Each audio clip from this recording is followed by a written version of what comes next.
Wir sind heute in... Okay, das ist super weird. Wir sind heute in Medellin unterwegs in Kolumbien. Wir sind seit circa einer Woche hier und haben schon einiges an Streetfood probiert. Und heute dachten wir uns, wir gehen auf eine große Streetfood-Tour, um so viel kolumbianisches Streetfood zu probieren, wie wir nur können. Das ist das erste Video, das wir auf Deutsch filmen. Super komisch, aber wir sollten damit klarkommen eigentlich. Also eigentlich sollte es für uns ganz gut sein. Ja, wir wollen es einfach mal ausprobieren. Es ist ein super sonniger Tag heute. Wir werden ganz schön leiden.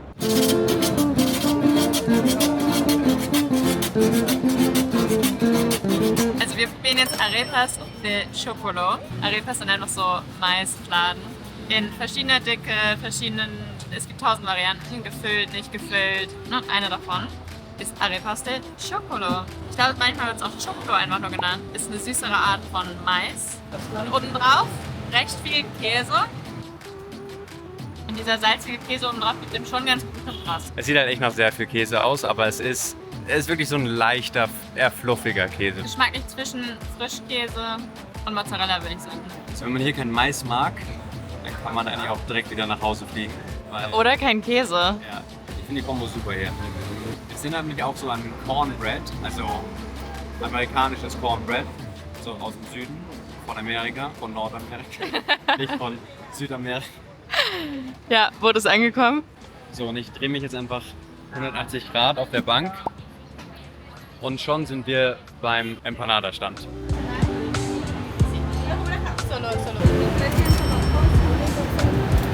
Weißt du, wie viel das ist, oder soll ich dir helfen? Mit den Zahlen, spanischen Zahlen. Es sind 4 irgendwas. Die Münzen kenne ich halt auch nicht. Steht drauf meistens. Willst du probieren? Ja. Ja, in Südamerika wird man überall Empanadas finden. Jedes Land streitet, glaube ich, gerne darüber, wer Empanadas erfunden hat. Es gibt auf jeden Fall hier in Kolumbien auch viele Empanadas, überall. Und die sind ja auch ein bisschen anders. Die meisten sind frittiert oder sind immer frittiert. Und Traditionell jedenfalls, ja. ja. Und die sind auch nicht in so einer Weizenhülle, sondern in einer Maishülle. Wie gesagt, wenn man Mais nicht mag, Schwierig. wird man hier ein Problem haben. Und dann gefüllt mit allem möglichen Kram. Wir haben jetzt einen Traditional. Genau, und das bedeutet mit Rind und Kartoffeln. Und der ist auch richtig lecker, muss man sagen. Ja. Und man kriegt ja auch ein vegetarisch. Ich finde es einfach richtig gut gewürzt, weil, glaube ich, auch Lauch, ist irgendeine Art von Lauch drin. Einfach lecker. Für mich müssten es halt nicht immer die frittierten sein. Ich glaube, für mich wären gebackener auch ganz cool. Aber, Kriegst du ja nicht. Aber ich finde es gut, dass sie Maisteig nehmen statt Weizenteig, weil ich es irgendwie aufregender finde. Das machen wir als nächstes. Als nächstes. Das mit Käsebrei. Ja. Ich glaube schon. Wirklich?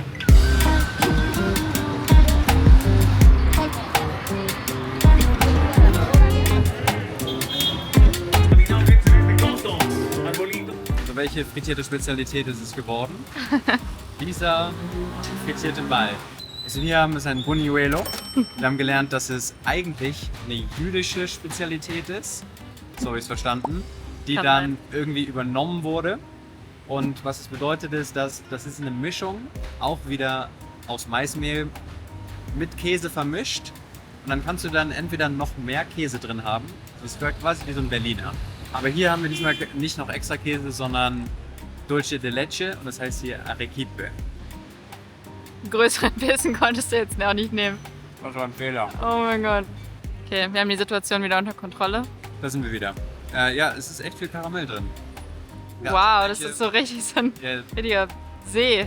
schmeckt auch echt gut. Ich meine, alles, was frittiert ist, schmeckt nicht gut, aber nach einer Zeit hier in Kolumbien, es gibt auch eine Grenze. Ich hätte selber nicht gedacht, dass ich das irgendwann mal sage. Aber es schmeckt so ein bisschen wie das, was es ist, aber ist geil.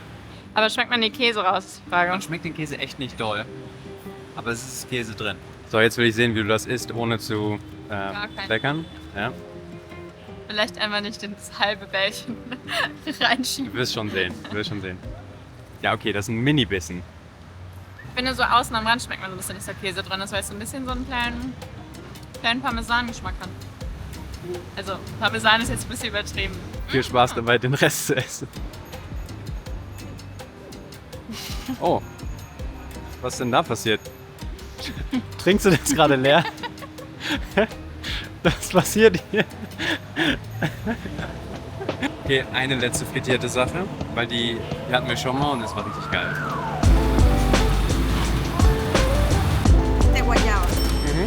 Gracias. Con queso?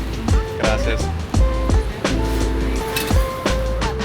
Wir haben hier zwei verschiedene Pan de Bono. Einmal mit Käse und einmal mit Guavana. Die Variante mit Käse kennen wir schon. Aber wir hatten nichts dagegen, die nochmal zu probieren, weil es wirklich lecker ist.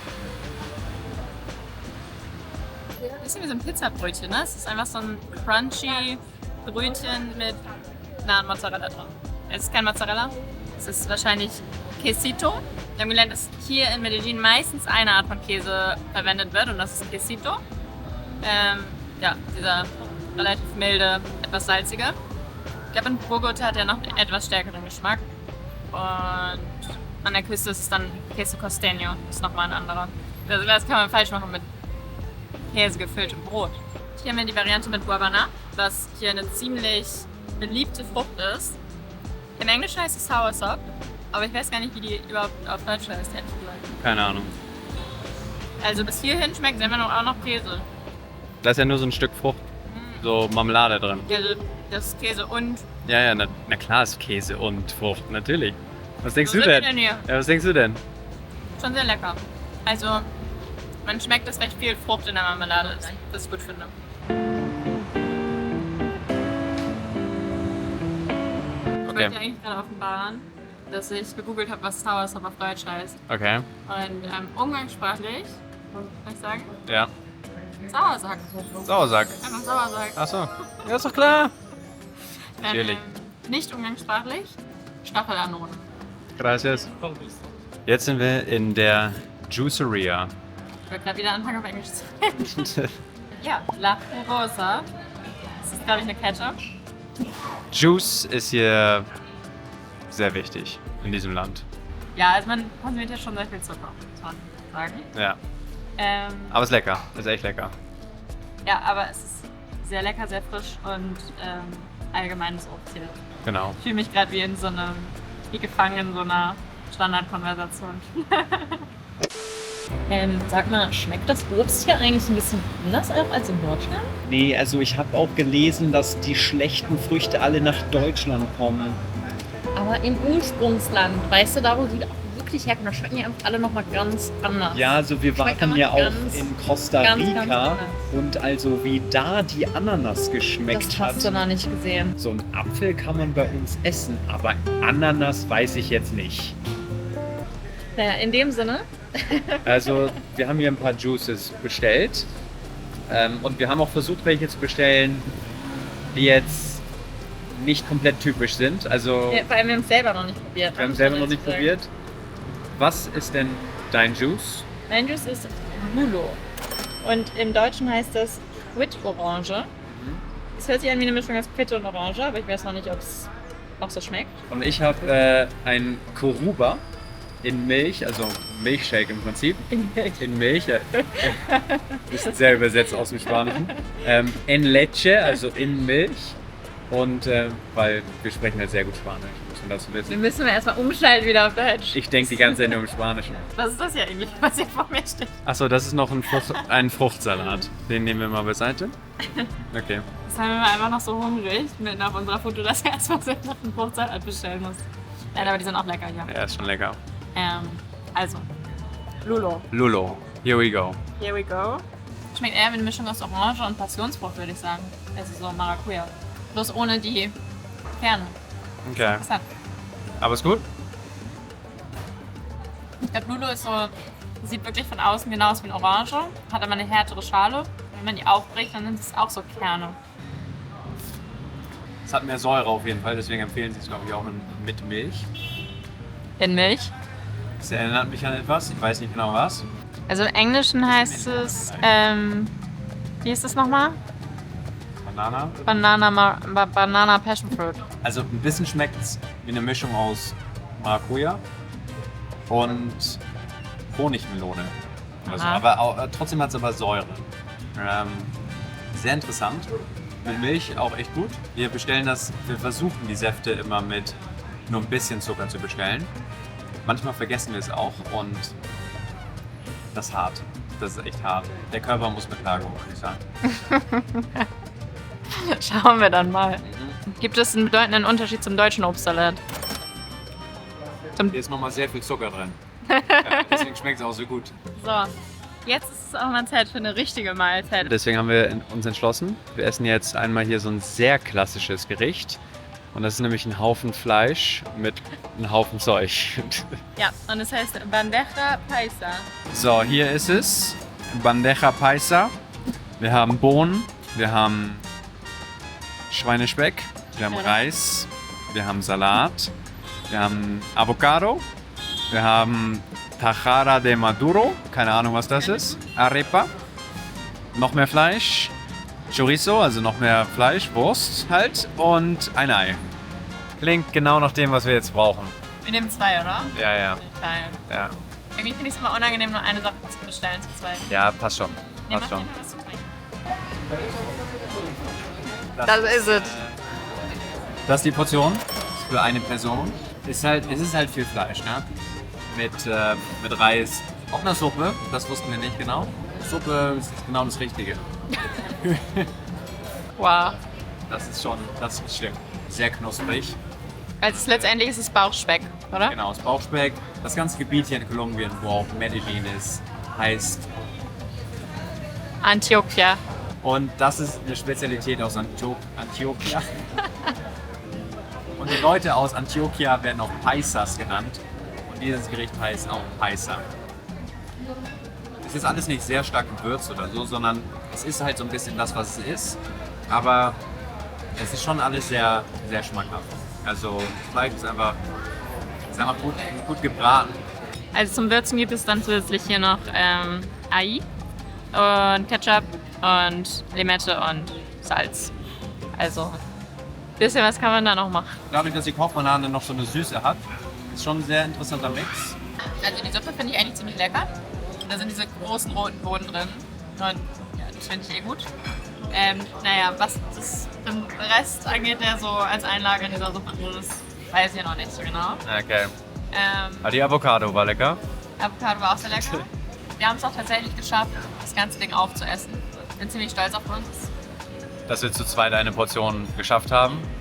Ja, wir sind, also ihr habt ja gesehen, was wir schon alles gegessen haben. Wir teilen alles und wir essen, also heute haben wir nichts vorher gegessen und ich glaube auch nicht, dass wir danach was essen können. Ja. Con sal, con limón, con pimienta, mango, vita limón, sandía. Oiga, vita limón, mango con sal, con limón, con pimienta, mango. Wir sind gerade an einem Laden vorbeigelaufen von einer Marke, die hier produziert wird. Und Simon hat eine Cap gefunden. Er hat nämlich die ganze Zeit meine Cap aufgesetzt und naja, vielleicht kann ich die auch irgendwann mal wieder haben. Ich glaube nicht, ich nehme beide. Und die Schilder, also die Tags hier, sind anscheinend aus Samen gemacht und deswegen, wenn man die einpflanzt und 8 bis 15 Tage wartet, dann kommt da eine kleine Pflanze raus. Irgendwie hat sie hat auch gesagt was, aber Ich glaube, es könnte eine Karotte sein oder irgendwas anderes. Das könnte unsere Karotte sein. Geil. Ja, nehmen wir mit. Pflanzen wir ein. Ja, Laureles heißt der Stadtteil hier und der ist wirklich sehr cool. Auch ein recht wohlhabender Stadtteil, würde ich sagen. Und alles sehr gepflegt und sauber. Und die meisten Leute und wir auch wohnen in Poblado, wenn sie das erste Mal nach Medellin kommen. Und da geht auch am meisten auf jeden Fall, wenn es ums Nightlife geht. Und es sind sehr viele Restaurants, Cafés. Es ist auch ein sehr cooler Ort. Aber Es soll halt nicht ganz so authentisch sein wie andere Stadtteile. Und ich glaube, Laureles ist jetzt auch nicht der authentischste Stadtteil. Aber es sind auf jeden Fall mehr Locals hier und weniger Touris als jetzt in El Poblado. Wenn wir nochmal herkommen würden nach Medellin, würden wir auch in Laureles wohnen. ich glaube schon. Kommen wir nun zum Nachtisch. Diese Oblaten werden hier überall auf den Straßen verkauft und normalerweise sind das so kleine Wägelchen, wo man dann auswählen kann, was man drauf haben möchte. Und der Klassiker ist wohl Dulce de Leche, also Arequipe, also Karamell. Und dann kann man noch so verschiedene Marmeladen, Sahne, alles Mögliche dazu wählen oder irgendwelche bunten Streusel oder so. Wir sind jetzt hier in einem Café, wo es die gleichen Dinger ein bisschen mehr fancy gibt, würde ich sagen. Man kann die auch mit frischen Früchten nehmen. Ich habe es jetzt allerdings eher in der klassischen Variante genommen, also auch mit Arequipe, Käse und dann ist da noch so eine Art Erdbeersoße drauf. Und ich bin sehr gespannt. Ist ein bisschen wie so ein Nachtischdöner mit Waffeln statt Brot. Und Ich weiß echt nicht, wie ich das essen soll. Also ich würde sagen, man schmeckt hauptsächlich die Erdbeersoße und das Karamell, weil diese Oblaten hier, die sind eh recht geschmacksneutral, würde ich sagen. Also so wie auch Ich glaube, in Deutschland gibt es ja auch teilweise so Oblaten. Ich weiß gar nicht so richtig wofür. Ich finde es interessant, wie beliebt das hier ist. Weil, Man könnte auch einfach eine richtige Waffel nehmen. ja eben, das denke ich mir halt auch. Das wäre schon noch ein bisschen cooler. Aber ich glaube, es ist so ein bisschen keep it simple, keep it günstig wahrscheinlich. Ja, und kann man schon machen. Ich habe Milchreis. Ist auch sehr beliebt hier, Arroz con leche. Ich liebe Milchreis und deswegen muss man ihn schon überall einmal probieren. Mal testen, ob er hier anders schmeckt. Ja. Recht süß natürlich und es fehlt jetzt so ein bisschen Zucker und Zimt noch oben drauf. Dann wäre es im Prinzip einfach genau deutscher Milchreis. Ist ein guter Abschluss.